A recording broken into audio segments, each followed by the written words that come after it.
look at 3.3. Prove lines are parallel. So we're going to start taking some of the things that we've been learning with alternate interior angles and those types of things, and we're going to put them into proofs. And so a little bit of a review. What does converse mean from last chapter? Yes? When you switch the hypothesis with conclusion. Very good. You switch the hypothesis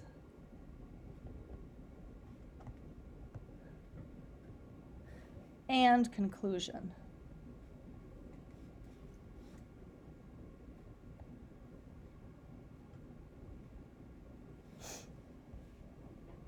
Of conditional statement.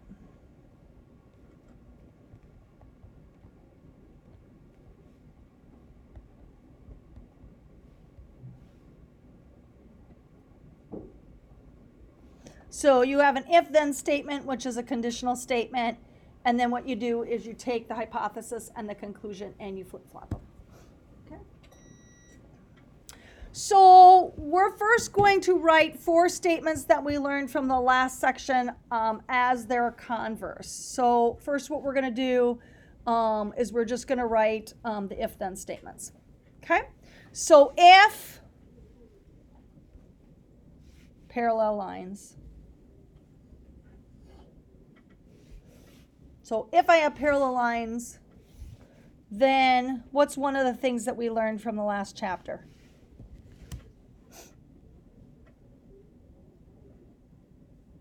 Remember? We just went over them. If I have parallel lines, what could occur when I have parallel lines in a transversal? Yeah. Okay, which angles are congruent? Name one. Alternate. Yes. Then alternate interior angles congruent.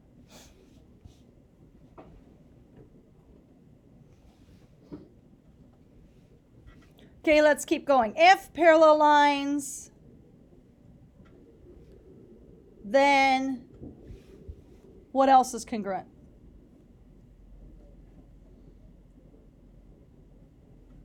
Yes. Alternate exterior.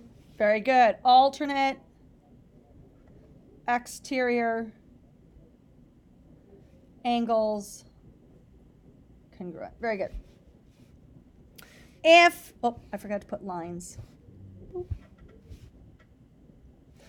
If parallel lines, what else is congruent? Let's do the congruency first. Yes? Vertical angles. Okay, very good. Vertical angles are always congruent. However, do you need parallel lines? I don't need parallel lines. So that, I'm glad you brought that up because a lot of students do that. They're like, well, if parallel lines and vertical angles are congruent. Again, remember that if I have vertical angles, it's like this is congruent to this and they're not parallel. So, yes? Corresponding angles are... Very good, yeah. So corresponding angles congruent. Very good. All right, and then the last one, if parallel lines, then what's the last one? It's not congruency, it's they're supplementary. Which ones are supplementary? Very good. So then consecutive interior angles supplementary, my bad.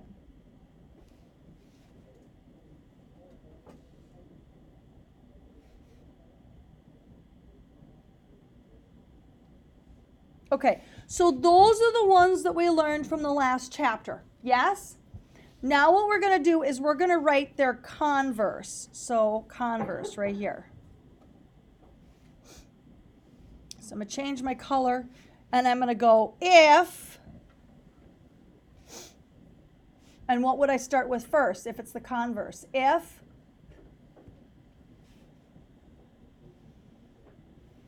yes. Alternate interior angles. Are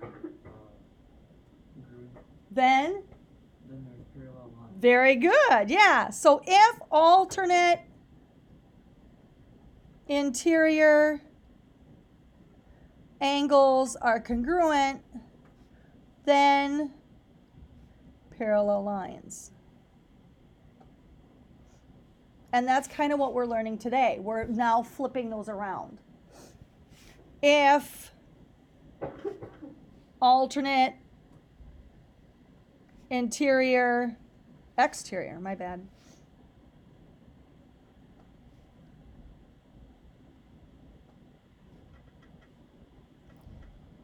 Then parallel lines.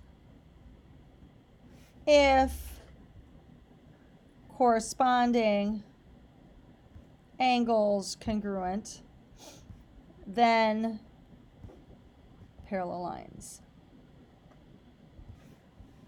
And finally, if consecutive interior angles supplementary,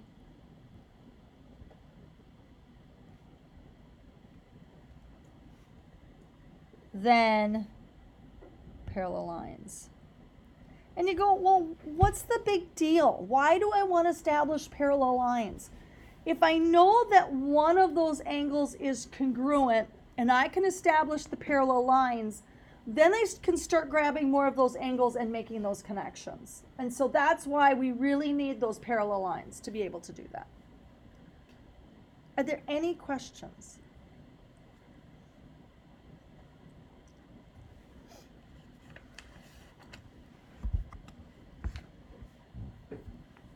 Okay, let's use them.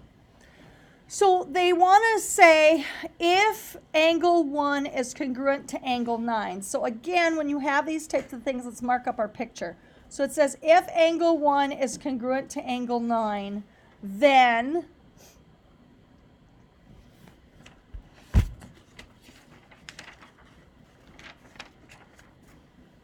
what do we know? Yes. Their corresponding angles. They are corresponding angles. So they're saying if these two corresponding angles are congruent, then what's parallel? Lines. Okay, good question. So we're not quite sure which lines. Okay, so let's take a look at this. So what I would do is highlight the lines that touch that angle. Okay? So here's one line that touches both of them. Okay? And then A touches the other side of 1 and B touches the other side of 9. Do you see that? Okay, so now which line is the transversal? M, because M has to touch both of them. Which lines are parallel? A and B. Yep, so sometimes highlighting helps. So then line A is parallel to line B. Why? Angle 1 and angle 9 are corresponding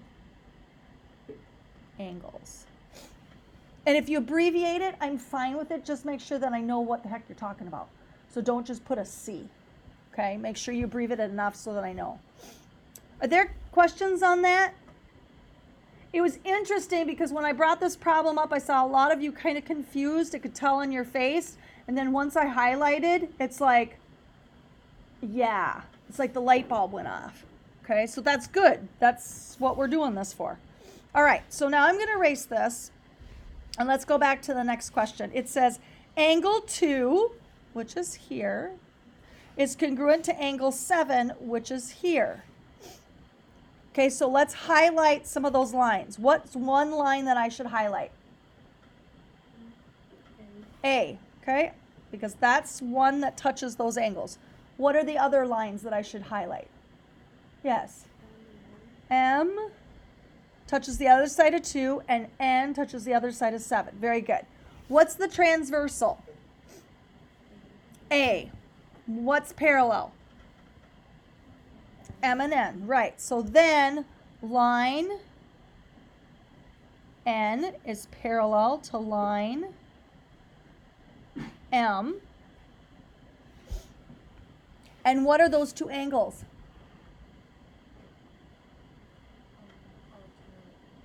Very good. Yep. So angle 2 and angle 7 are alternate interior angles.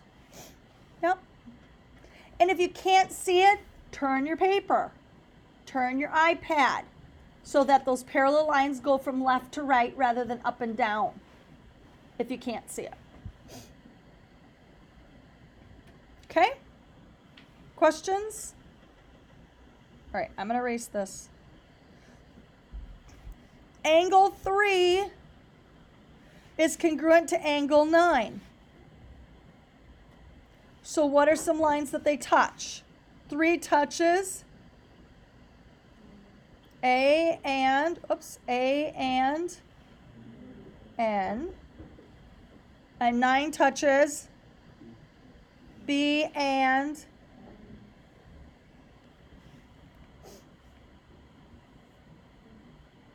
do I have parallel lines? Now some are like, no. This is a no. This is a trick. When we do this, we should have one set of parallel lines and one line that cuts them. This does not have that. In fact, when I highlighted it, I highlighted all the lines. When you do them, you should only have to highlight 3. So that's great that these are congruent, these angles, but there's no necessarily relationship there. You okay? Okay. Let's keep going. Find the value of x that makes the two lines parallel, and why does it make them parallel? Okay? So I'm going to take a look at relationships. So I've got this angle here and this angle here, and I'm going to tell you that they are congruent. So I'm going to go 3x. 3x equals x plus 5. And why are they congruent? They're alternate exterior. Yep. So if alternate exterior angles congruent, then what?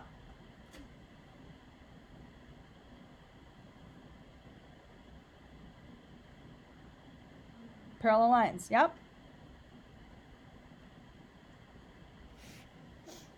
And then I'm going to solve. So how do I solve this?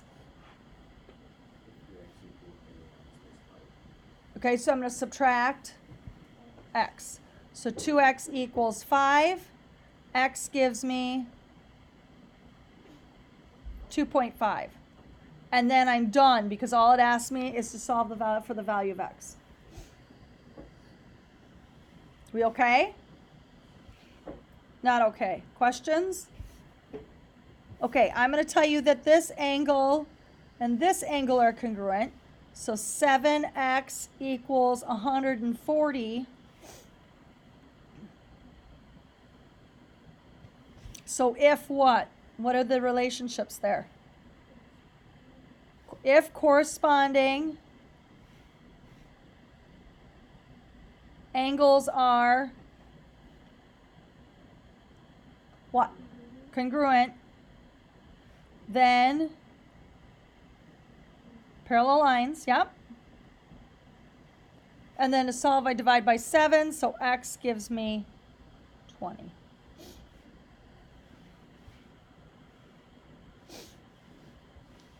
Am I going too fast? Any questions? Okay, this pair of angles, are they congruent? No, they're supplementary. So I'm going to go 6x minus 7 plus 3x minus 2 equals 180. And I'm going to go if, yes, consecutive interior angles supplementary, then parallel lines.